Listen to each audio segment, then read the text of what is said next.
Hey guys, welcome to episode 14. Check this out. This is just temporary, extremely temporary, but I tossed all of my mangrove seed pods into my 55-gallon hatchling tank for the moment, while I prepare a more suitable habitat for the mangroves. Um, I would like to note that it's not good for these things to be completely submerged. That growing tip at the top should be above water at all times. And this is a special episode because I did some research, and I'm just going to keep my camera pointed at my turtles while I try to explain to you what I've learned about the red mangrove. It's called Rhizophora mangle, is its scientific name. It survives and thrives in salt water and brackish water. Um, they are viviparous, which means that the seeds mature while they're still on the tree, and the fruits, these things that you're looking at here, they're actually called propagules. They're not actually seed pods, but they're actually embryonic root structures, and I guess that makes sense because the whole thing is a giant root. I mean, look at these things; they just put off roots. That's all they do is root.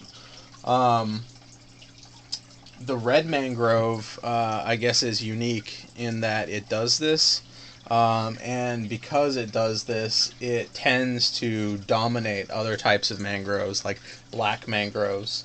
Um, so the ripe propagules, these things here that are kind of floating around, when they're ripe, they detach from the parent tree and they float for up to a year before they root.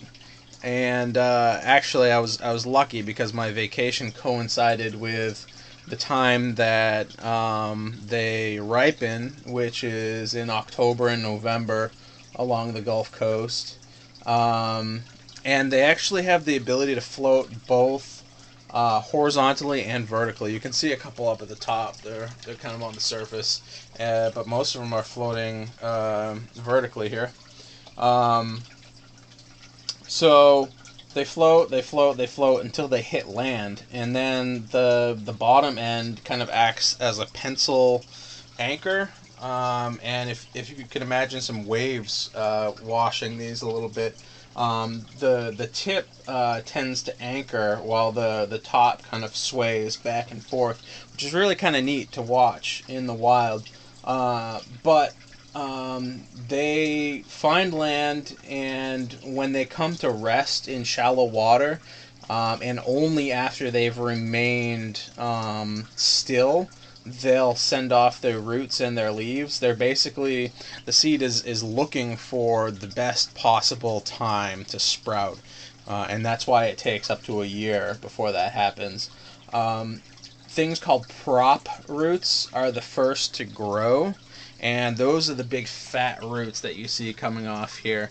And the prop roots are what gives the red mangrove its unique look. They are what holds the plant above the water.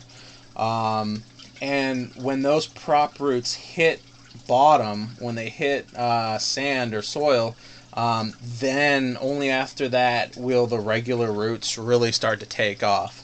Um, and You can see some of the regular roots. They're kind of the more fine roots, but there aren't a whole lot on these ones yet because they're supposed to be underground. Um, so there are also pores on these roots. I haven't seen any on mine, but apparently after they're a year or two old, they'll start producing pores, and that allows oxygen transfer to the plant when the roots are above water. So um, these things grow in tidal zones, so the roots might be above water during low tide and below water during high tide, and these pores allow them to transfer oxygen, much like leaves usually do, which is kind of interesting. Um, there are lateral rootlets. Those are the fine roots that I showed you. Uh, they form under the substrate most of the time. In this case, since it's been above substrate for so long, they formed on their own. But those are the ones that kept getting knocked off by my turtles, and I think those are the ones that supply most of the nutrients to the plant. So those are the ones that are most important. The prop roots, as you can see, are surprisingly strong. I haven't seen one get knocked off yet, and I've had some pretty big turtles walking over them. So the lateral rootlets, the really tiny roots, are the ones that you really have to watch out for, and those are the ones that are most beneficial to the plant to getting established. In terms of salinity, red mangroves can go from freshwater to full salt water, anything in between. But when it's in salt water, the leaves typically need to be misted with fresh water weekly. Red mangroves have the unique ability to be able to replace sodium ions in salt water with magnesium ions, and I guess in that way they can take up the water and use it. But because they do that in a salt environment, you need to carefully monitor the magnesium levels in a saltwater tank. If it drops too low, the plant can't absorb fresh water and it might die. So adding magnesium sulfate, also known as Epsom salt, to replace the magnesium level in the water is strongly advised. But just monitoring that magnesium level is pretty important. In terms of substrate, sand, silt, mud, clay, silty sand. These guys are incredibly adaptable to anaerobic substrate conditions, which means the substrate is just clogged. There's no air movement. It's an environment where things are breaking down, decomposing, and most plants can't survive in that kind of situation because they can't handle it. But surprisingly, mangroves can. They're very adaptable. They've come up with a bunch of different ways to help them survive those conditions. And it's also one of the reasons why they make such a good filtering plant for aquariums. Red mangroves prefer higher humidity, above 60%, so that's not that great for turtles. Turtles don't like the humidity as much most of the time because it does have the tendency to produce shell rot and other conditions. So mangroves might not be the best choice for plant because obviously the turtles are going to win out, and that's kind of what happened here. So the low humidity might be one factor, but I'm pretty sure that the mangroves can survive a lower level of humidity, but above 60% is optimal. They prefer higher temperatures, above 77 degrees Fahrenheit, which is pretty important. But as long as it's in a tropical aquarium, you've got plenty of water, which produces plenty of humidity. You've got the high water temperature because it's a tropical aquarium. So you should be pretty good there. I've read about 2 different planting methods for these guys, and I just kind of winged it. I just tied a bunch of them together and just kind of hung them from my aquarium, which isn't too far off from 2 different methods I read about. One was PVC pipes. So you take a length of PVC pipe maybe 2 inches in diameter and maybe 2 or 3 feet tall, and you strap a few of your mangroves to them, and you make sure that the tip is always above water. It always needs air. If you guys have lucky bamboo in your tanks, please make sure the leaves are above water. I hate going into Petco and seeing the entire plant submerged because it will die. The same is true of the mangroves, so I don't have to worry about these quite yet because they're not growing. They're just in their seed form, but I am going to make sure that they don't stay submerged for very long.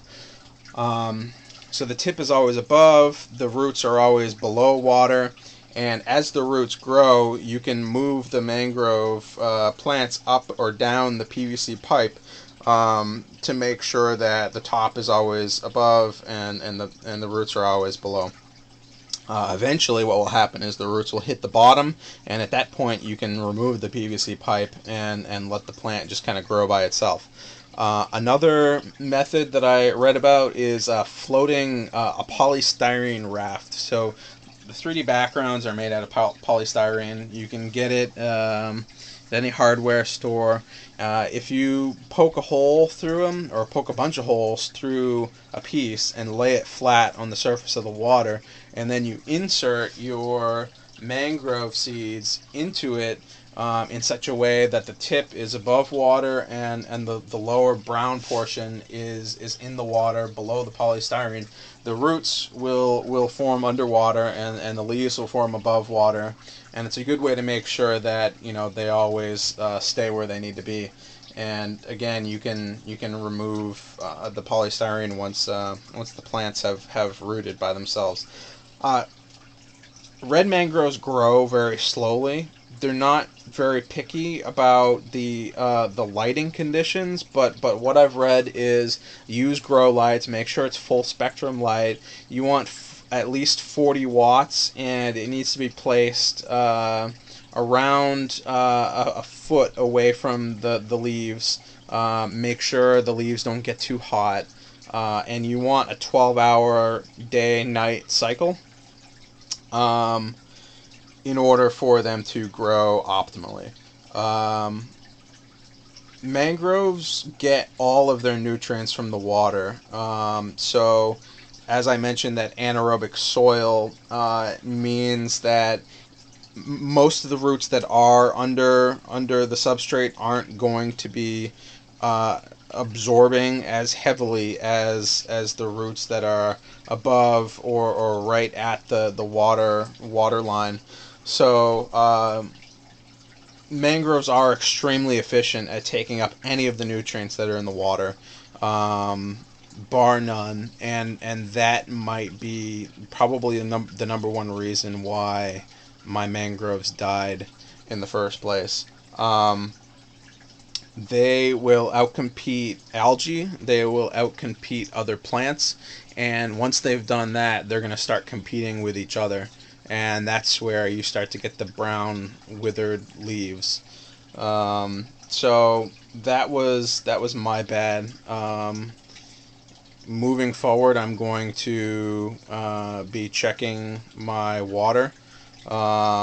Checking the levels in my water to make sure that they have all the nutrients and that the levels are kept high to make sure that the growth is accelerated.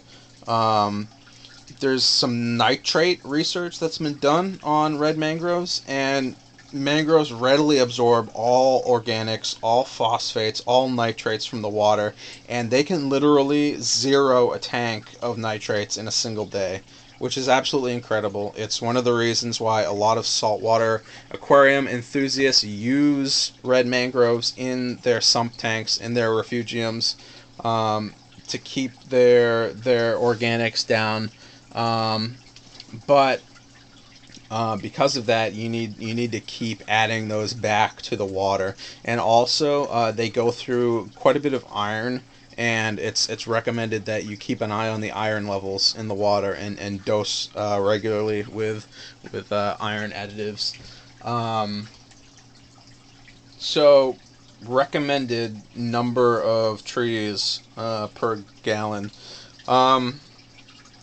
I've read anywhere from 1 tree per 3 to 5 gallons is probably crowded, to 1 larger tree per 10 to 15 gallons is sufficient to keep track of your nitrates and your organics.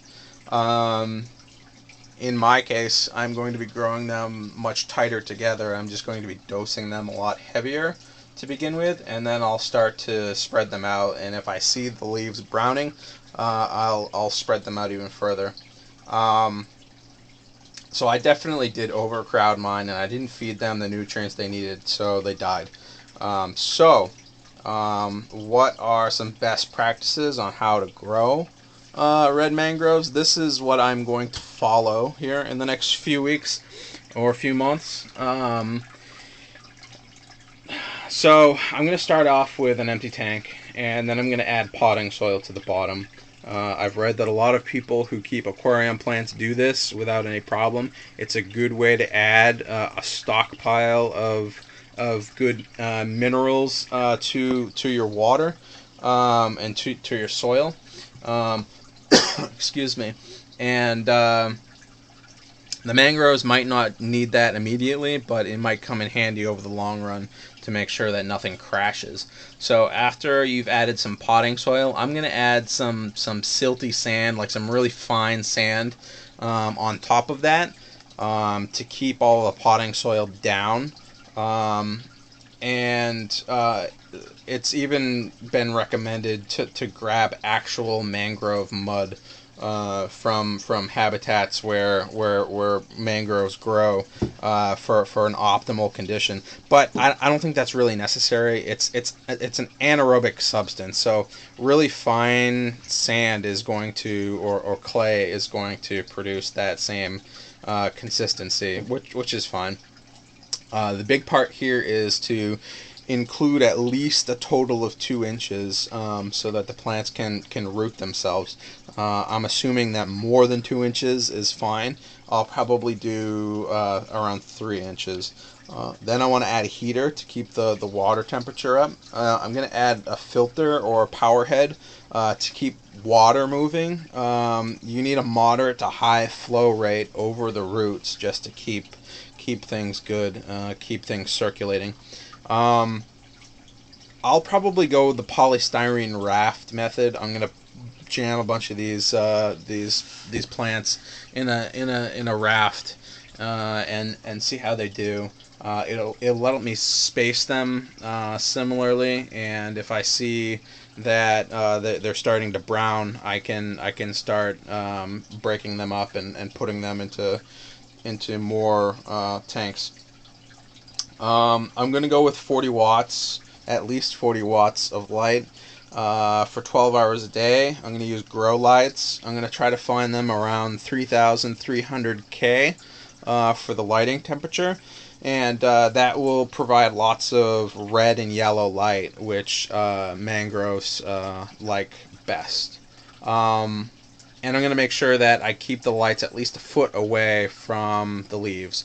If you put your hand right in front of where the leaves are, excuse me, and you feel heat, that means that your lights are too close.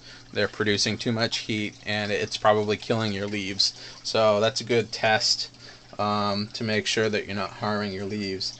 I'm going to add an iron supplement. It's been recommended that you dose 0.05 to 0.07 parts per million to your water, and I think on a weekly basis, and that's probably one of the reasons why mine aren't doing so swell. So when they're in the raft, you let the roots grow, you let the leaves grow.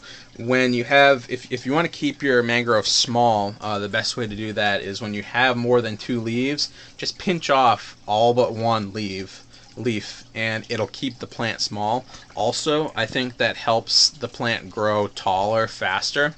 What I noticed in the wild when I went on my trip was when these things start off, they have 1 or 2 leaves, 3 or 4 leaves. The old leaves die, they brown and they die, and the stalk continues to grow. As you can see, these stalks are actually, I mean, this one's dead, but the stalk grew from here all the way up to here before it died. Over here, it grew from here all the way up to here. and it kept shedding the leaves on its way. I mean, these still only have 1 or 2 leaves, and that's fine. So, with that in mind, I probably won't be trying to keep mine small, so I probably won't be pinching off leaves. If I notice leaves are browning, I'll pinch them off just to stimulate the plant to grow in the right direction. And the most important part is to just not damage the top part. The very top, the very pencil tip is your new growing leaf. And if you kill that, then your plant isn't going to grow very well. So keep that in mind. And it's also been recommended that you could add the plant fertilizer called B12. I have no idea what that is, but people say 100 micrograms per day of B12 plant fertilizer can help these guys stay in optimal condition. I'm not sure how much of a factor that is in their growth, but can't hurt, so I might look into that as well. So with that, I think that's enough of a lesson for today. I certainly learned a whole lot. I'm kind of sad that I didn't do my research really in depth before I picked these things up in the first place. But since I have an abundance of the seeds now, I'll give it a shot and I'll see what I can come up with. Again, I'm going to remove the propagules here from the water. I don't want them underwater. I just kind of tossed them in here to see how it would look. I think these guys are kind of enjoying it, actually. Maybe it reminds them of home. I don't know, but yeah, I just tossed them in here for now. I'm gonna go try to set up a tank for these guys, and then I'll try to start to establish them soon. So you'll see more about that later. Just a quick update before I leave you guys. The newest hatchlings are doing good. I found that the Missouri pellets that I ran through the coffee grinder were just sinking immediately, and they're making a giant mess in the tank. I did a water change today. The water's still a little murky. I probably have to add some used filter floss up top just to get the biologic filtration going quicker here. But I did a water change today. I'll probably do another one tomorrow. And what I did do was I just broke down and bought some hatchling pellets, which float. They work great, and these guys are all eating, so that's good. Hopefully they'll start growing, and hopefully they'll catch up with these guys. But I've rambled on long enough, so that's the update for today. Guess I'll see you guys later. Hope you learned something. I certainly did. Alright, see you guys later. Oh, if I unlock my phone. Okay, now for real this time. See you guys later.